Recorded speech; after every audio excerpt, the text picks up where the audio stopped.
Salut les amis, c'est Jojo, j'espère que vous allez bien. Comme vous le savez, 2015 c'est terminé, 2016 vient d'arriver et je me suis dit pourquoi ne pas vous faire une vidéo où je vais vous présenter le produit high-tech qui m'a vraiment le plus plu de tester durant cette année 2015. Et à la fin de cette vidéo, je vais vous présenter en bonus quelques produits aussi que j'ai apprécié de tester. Le truc que j'ai kiffé tester les amis, c'est l'HTC Vive. Donc c'est un casque de réalité virtuelle, mais pas comme les autres puisqu'on est totalement immergé dans le jeu par rapport à la pièce où vous êtes. Alors en fait comment ça marche? Vous avez un casque de réalité virtuelle, on va dire un petit peu classique.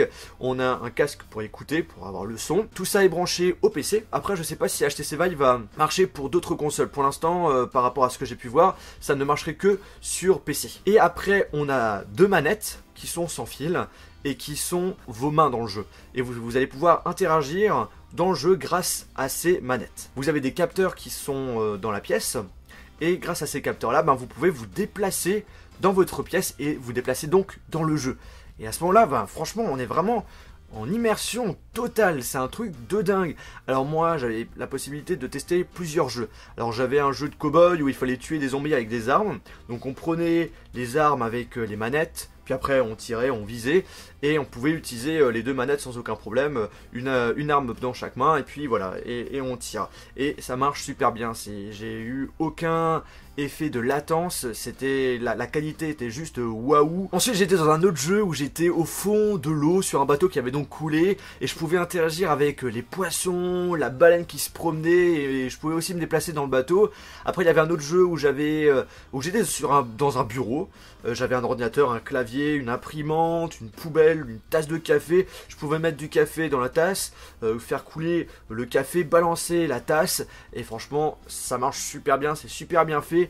On a l'impression que c'est vraiment vivant. Le côté négatif de ce HTC Vive, c'est que votre casque est branché avec plusieurs fils par rapport au PC, et donc du coup quand on se déplace, on peut se mêler avec les câbles, et donc c'est pas forcément quelque chose de tip top. Alors je sais pas si la version finale du HTC Vive sera sans fil, je l'espère, mais je pense que ça m'étonnerait. Et après la question que je me pose, parce que c'est un produit qui est prévu pour le public, donc vous allez pouvoir l'utiliser chez vous, je voudrais bien savoir comment ça va se passer par rapport aux meubles qu'on a à la maison. Donc on va devoir mettre donc des capteurs dans votre salon notamment, et je voudrais savoir si on est obligé de déplacer nos pièces. Est-ce que l'HTC Vive avec les capteurs va réussir à détecter justement les meubles, et que quand on joue, on évite justement de foncer sur les meubles. J'en ai aucune idée, je sais pas comment va gérer HTC avec son casque de réalité virtuelle, mais en tout cas on est vraiment dans des gros progrès en casque de réalité virtuelle. L'HTC Vive sera commercialisé cette année, donc en 2016, quel mois, quel jour, j'en ai aucune idée, mais ça sera cette année,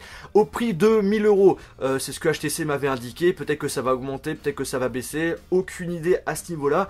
Moi ce que j'ai peur, c'est que quand ça va sortir, c'est qu'il y ait peu de contenu, donc peu de jeux qu'on peut jouer avec ce nouveau casque, mais peut-être qu'on va avoir des surprises, on ne sait jamais. Après pour les autres produits que j'ai kiffé tester pour cette année 2015, j'ai notamment la caméra 360 degrés, donc là c'est la Ricoh Theta S, mais il y a différents types de versions. Celle-ci je l'ai testée, je mettrai ma vidéo dans la description. Donc en fait ce produit vous permet de faire des photos ou des vidéos avec un effet 360 degrés, donc ça enregistre, ça fait des photos de tout ce qui vous entoure, et ça marche super bien. Je m'amuse à faire des effets assez sympathiques sur mon Instagram. D'ailleurs si vous êtes sur Instagram, n'hésitez pas à me suivre, c'est Monsieur MR Jojol 67.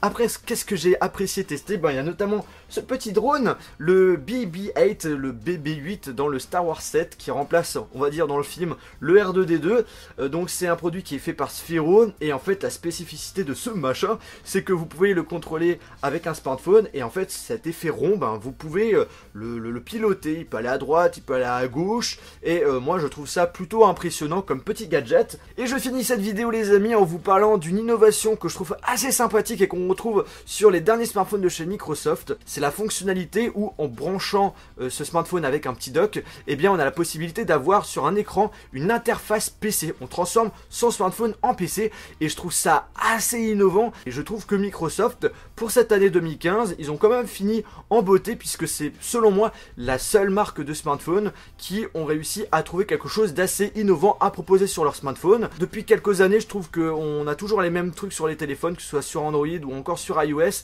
Il n'y a pas le petit truc qui fait que voilà, il y a une sacrée différence par rapport au smartphone qu'on avait il y a 2 ans, à part la qualité photo, à part la qualité de l'écran. Mais en ce qui concerne le système d'exploitation, on est en train de stagner.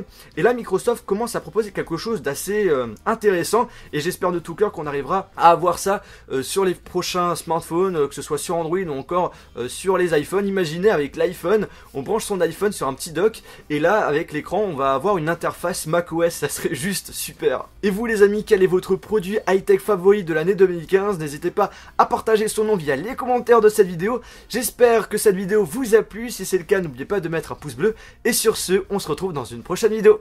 Salut!